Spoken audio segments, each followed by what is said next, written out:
Ahibati fillah, azanillah wa iyyakum. Insyaallah pada kesempatan kali ini kita akan membahas poin ketujuh dari fikih puasa, yaitu adalah makruhatus siyam.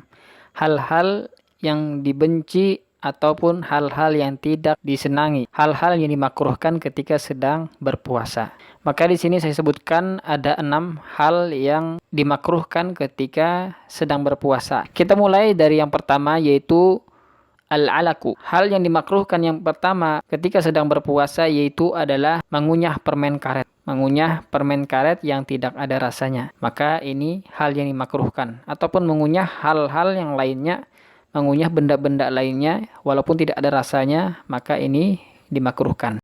Kemudian perbuatan yang dimakruhkan kedua yaitu adalah zauqus syai'i bila hajatin. Mencoba atau merasakan sesuatu tanpa ada hajat, tanpa ada kebutuhan, maka perbuatan ini dimakruhkan. Adapun kalau ada kebutuhan ataupun ada hajat, merasakan rasanya, misalkan ibu-ibu yang masak tidak tahu ini kira-kira asin ataupun pas rasanya, ini ada hajat, diperbolehkan untuk mencobanya. Sebagaimana Ibnu Abbas radhiyallahu taala anhu pernah mengatakan, la ba'sa an yazuqal khalli awi syai'a ma lam yadkhul khalqahu wa huwa shaim. Tidak mengapa seseorang yang sedang berpuasa mencicipi cuka khalli, yaitu adalah cuka ataupun sesuatu yang lainnya. Misalkan masakan, ini kira-kira asinkah atau pas rasanya.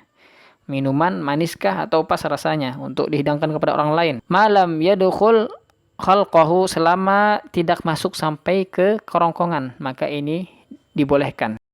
Ini yang berkaitan dengan mencoba makanan. Apabila tidak ada hajat, maka tidak diperbolehkan, dimakruhkan. Apabila tidak ada hajat, maka dimakruhkan. Adapun apabila ada hajat, maka diperbolehkan. Kemudian, perbuatan yang dimakruhkan ketiga untuk dilakukan ketika sedang berpuasa yaitu adalah al-muharrikul syahwah. Melakukan hal-hal yang dapat menggerakkan syahwatnya, yang dapat memunculkan hawa nafsu. Seperti contohnya al-qublah, mencium istri, akan tetapi Nabi Shallallahu Alaihi Wasallam memberikan rukhsah pada hal ini. Sebagaimana disebutkan di dalam sebuah hadis, di dalam sebuah riwayat, rakhasan Nabi Shallallahu Alaihi Wasallam fil qublati lis-shaimi. Nabi Shallallahu Alaihi Wasallam memberikan keringanan ataupun rukhsah bagi orang-orang yang berpuasa untuk mencium istrinya. Selagi qublah tersebut, ciuman tersebut tidak menimbulkan syahwat, maka diperbolehkan. Akan tetapi apabila menimbulkan syahwat, ya, karena qublah ini termasuk muqaddimah, ya, awal-awal, ya, pendahuluan sebelum terjadinya jima, maka qublah ini diperbolehkan apabila tidak ada unsur syahwatnya.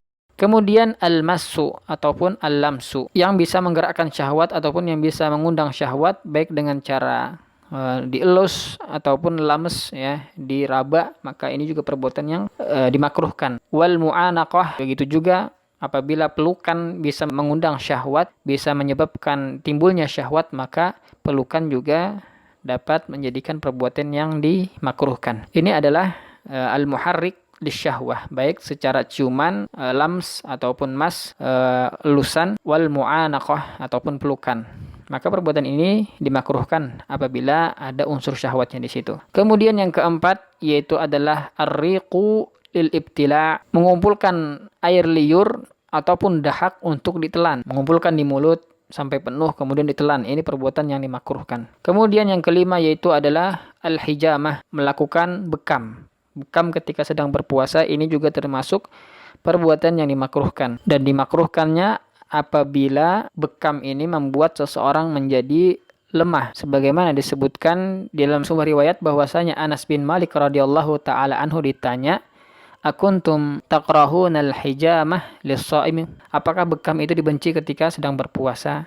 Maka Anas bin Malik radhiyallahu taala anhu mengatakan, la, tidak, bekam itu tidak dimakruhkan illa min ajli ad-dha'fi, kecuali kalau bekamnya bisa membuat seseorang itu menjadi lemah, darahnya keluar banyak, lemah, maka dimakruhkan. Apabila tidak, maka tidak masalah.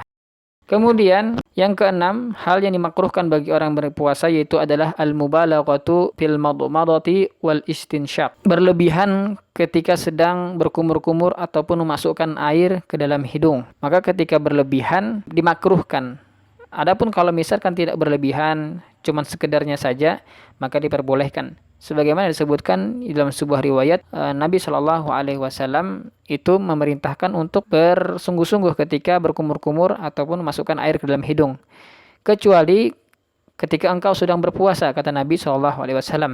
Wabalik fi al-istinsyaq illa an takuna shaiman. Maka silahkan kamu bersungguh-sungguh ketika memasukkan air ke dalam hidung, kecuali jika engkau berpuasa. Ya, ketika berpuasa dilarang berlebihan ketika beristinsyak. Ini adalah hal-hal yang dimakruhkan ketika sedang berpuasa. Hal yang makruh ini diusahakan untuk dijauhi. Kemudian kita sebutkan syahid dari Nazam Alfiyah Zubat. Qala an-nadhimu rahimahullahu ta'ala wa yukrahul alaku wa zawkun wahtijam. Maka dibenci perbuatan seperti alak. Alak itu mengunyah permen karet, wa zawkun ataupun mencoba makanan tanpa ada hajat, kepentingan. Wahtijam, yaitu juga bekam juga dimakruhkan apabila bekam tersebut bisa membuat orang yang berpuasa menjadi lemah. Wa majma'in inda fitrin min siyam, dan menyemprotkan air ketika sedang berbuka puasa. Ini adalah perbuatan yang dimakruhkan. Kemudian di sini disebutkan juga oleh Nazim rahimahullahu taala, ammastiyaku shaimin ba'da zawal. Adapun ketika orang yang berpuasa bersiwak setelah tergelincirnya matahari, masuk waktu zuhur, faqtir lam yukrah wa yahrumul wisal. Maka kata para ulama, siwak ketika masuk waktu zuhur itu tidak makruh. Wa yahrumu al-wisal, dan diharamkan bagi seorang hamba untuk berpuasa wisal. Barakallahu fikum.